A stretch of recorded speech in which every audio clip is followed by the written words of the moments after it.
Bom dia, boa tarde, boa noite, galera do Café com IP. É isso aí, a gente vai falar de designer aqui de novo, tá? Atendendo a pedido. Se você perdeu os últimos stories aí, as últimas os nuggets, né, as mini aulas sobre designer, vai lá no Instagram, no destaque mini curso, e vocês vão encontrar lá os vídeos que eu falo sobre designer. Na verdade, eu comecei lá embaixo, na empresa que eu trabalho, mostrando o usuário, como é que ele conecta no switch de acesso. Entrei na Comms Room, depois entrei numa sala escura lá, tá lá dentro dos stories, mostrando o switch de distribuição, falei do core, né? E a gente termina aqui. E eu fui perguntado, tá, Diego, como é que a gente liga o resto, né? Porque o core é o segredo para ampliação. Então isso aqui é essa caixinha verde aqui é um campus. Se eu quisesse criar um outro campus, eu criaria algo parecido com o que tem aqui embaixo e conectaria ele aqui nessas duas caixinhas do meio, que são os cores da rede interna do campus, tá vendo? Tá, mas e a internet? Eu não vou ter uma internet por campus, né? Eu tenho que ter uma única internet que atenda vários campos. Eu dei a ideia do campo da universidade, por exemplo. Então vamos imaginar que essa parte aqui embaixo, ó, é o campo de, sei lá, psicologia. Eu poderia criar uma outra caixinha bem parecida com essa, 2 switches de distribuição e alguns switches de acesso aqui do lado, se conectando no core, e eu chamaria isso de campos de exatas. E isso conseguiria, consequentemente, com isso, crescer a minha rede em diferentes campos. Mas como é que eu conecto esses campos à internet? Como é que eu deixo ele seguro? Como é que funciona? Então eu vou desenhar aqui os blocos para vocês entenderem. Quando a gente está falando de designer, então é muito mais fácil você pensar em blocos, porque cada bloco tem a sua respectiva função. Agora a gente quer saber como é que eu conecto essa área verde para a internet.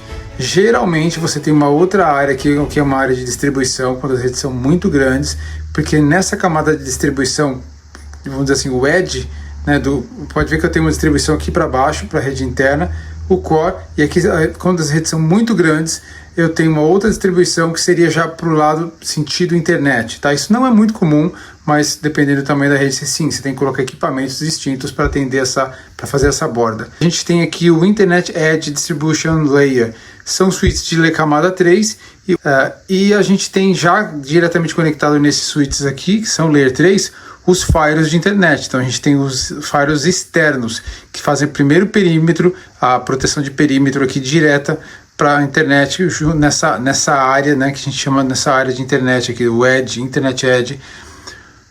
Para cima dos firewalls, a gente vai ter os roteadores, que esses são os únicos caras que vão falar BGP, por exemplo. Esses caras aqui vão estar cuidando do seu AS. Então aqui a gente chama ele de Internet Edge Routers. Além desses firewalls de perímetros externos, que são os primeiros perímetros de segurança que a gente tem também a famosa DMZ, que essa área delimitarizada, ela vai ter os firewalls, lógico, para fazer também perímetro ali, e aqui dentro você tem switches de Layer 2, servidores, você pode ter uma área virtualizada. Tudo isso que eu estou falando aqui, que eu estou mostrando, pessoal, hoje é aplicado para virtualização. O mesmo conceito se aplica hoje dentro de uma cloud, completamente idêntico, tá? A arquitetura é a mesma, só que você não tem mais os equipamentos físicos. É bem comum você fazer isso hoje tudo em cloud. Aqui você pode colocar também balanceadores de carga. Então são esses blocos que você tem que se preocupar. A conectividade física dele é meio lógica também, está meio que disponibilizada quase que na mesma ordem aqui. Switches de distribuição segurando os firewalls, firewall ligado direto com o roteador, não necessariamente ligado direto, né? Estão ligados aqui nesse switch de distribuição em VLANs diferentes, VRFs diferentes, tá? E aqui o distribuição do Internet Edge ligado na distribuição aqui da rede Enterprise, da rede do campus aqui.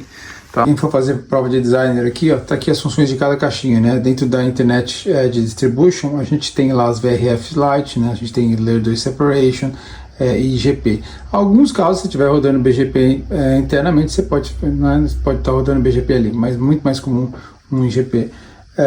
Você tem aqui dentro da External Firewall, você vai ter rotas estáticas ou o próprio IGP, um VPN Terminator, você pode ter aqui também NAT, né, configurado além das regras de acesso, lógico, né? Na DMZ a gente tem NAT também, NAT reverso, Load Balance, como eu já comentei, Layer 2 Separation. E lá em cima, como eu já falei, você tem rotas estáticas e o BGP, e pode também ter NAT, né? Então, tá aí. Essa é uma das regrinhas de ouro aí do designer, quando a gente está falando do Edge, Internet Edge de uma empresa. E continue aqui que vem muito mais coisa por aí. Um abraço.